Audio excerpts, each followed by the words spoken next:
ভারত মাতা কি।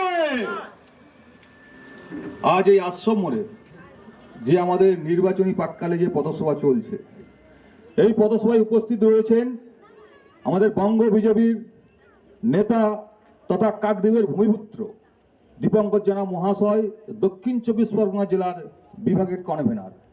উপস্থিত রয়েছেন রাজ্য কিষাণ মোর্চার সদস্য মিলনবাবু এবং উপস্থিত রয়েছেন মথুরাপুর লোকসভা নির্বাচনের কনভেনার অরুণ জানা মহাশয়। উপস্থিত রয়েছেন মন্ডল সভাপতি তথা আমাদের সকল কার্যকর্তা ভারতীয় জনতা পার্টির পথ চলতি মানুষ, ক্রেতা বিক্রেতা, সকলকে আমার হৃদয়ের অন্তঃস্থল থেকে গৌরিক অভিনন্দন এবং মুসলমান ভাইদের জন্য জানাই সালাম। আমি অল্প কিছু বক্তব্য রাখবো, বেশি দ্বিধাই করবো না আমার বক্তব্য, কারণ আমরা যার বক্তব্য শোনার জন্য দীর্ঘ অপেক্ষায় ছিলাম, দীপঙ্কর জানা মহাশয় এসে গিয়েছে। শুধু বলো বন্ধু, এই নির্বাচনটা আমাদের ভারতবর্ষ গুলার নির্বাচন।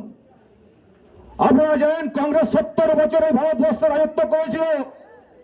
70 বছর এই ভারতবর্ষের যে পারমাণবিক যে শক্তি ছিল কত দুর্বল তা আপনারা সকলেই জানেন।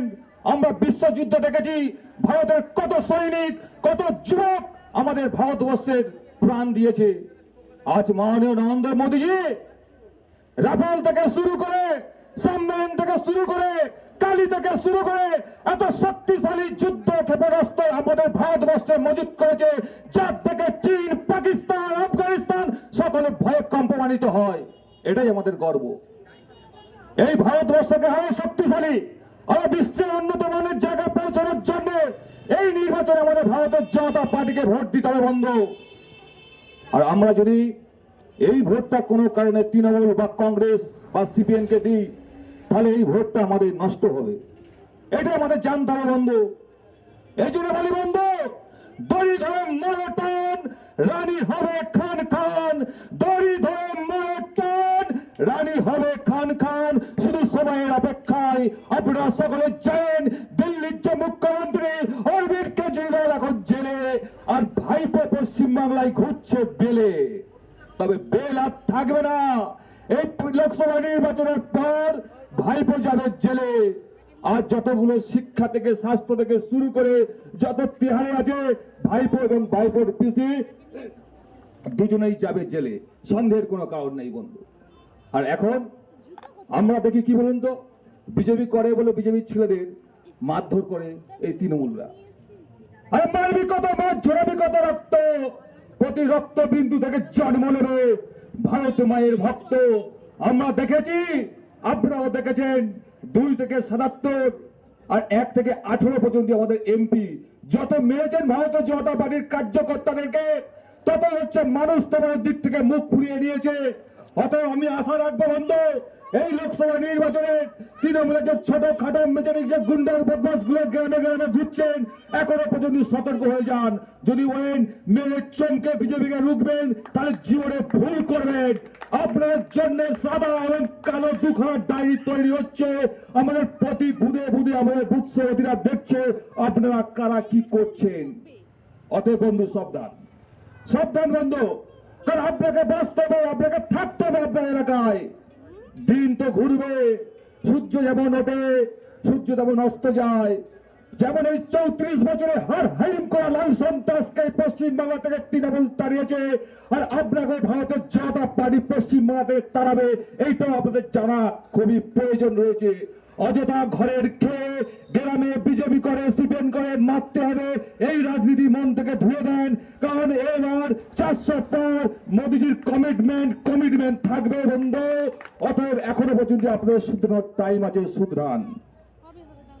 আর আপনারা যদি মনে করেন এই যে মুখ্যমন্ত্রী প্রধানমন্ত্রী হবে 42টা পাবে, জীবনে হতে পারবেন না, কারণ এই দলটা একটা আঞ্চলিক দল। তাই বলছি বন্ধু, এই নির্বাচনটা দেশ গড়ার নির্বাচন। এই নির্বাচনে আমার আপনার সকলকে অংশীদারি হতে হবে।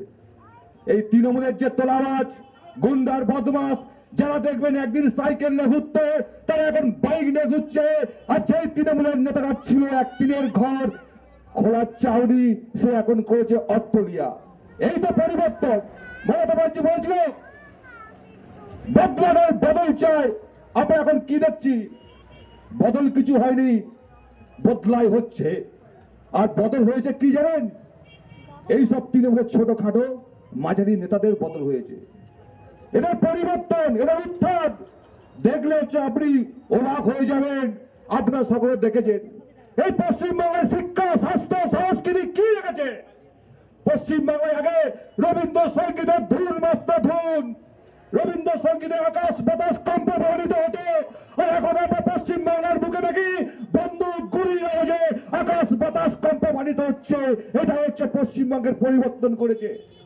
মা মাটি মানুষের সরকার বলেছিল আজ মাটি রক্তাক্ত, মা ধর্ষিতা, আর মানুষ জর্জরিত তৃণমূলের অত্যাচারে।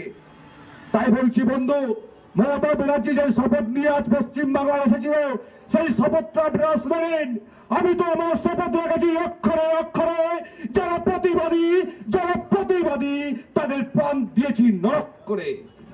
দাবিয়ে বেরোবে আমার দল, অন্য কবে কথা বজ্র কঠিন রাজ্য শাসনে, এটাই স্বাভাবিকতা। আপনারা যারা দাবিয়ে বেরোচ্ছে তৃণমূলের ছোটখাটো দলগুলো গণতন্ত্রকে হত্যা করছে। গুলির জন্য সমস্ত রাত সমস্ত দিন খোলা, বজ্র কঠিন রাজ্য শাসনে এটাই উচ্ছৃঙ্খলা। দেখেছেন সন্ত্রাসকারী আপনার চোখে আঙুল দেখে দিয়েছে গুলির কাপ্তুসের কত উদ্ধার করলে এই লোকসভা নির্বাচনে।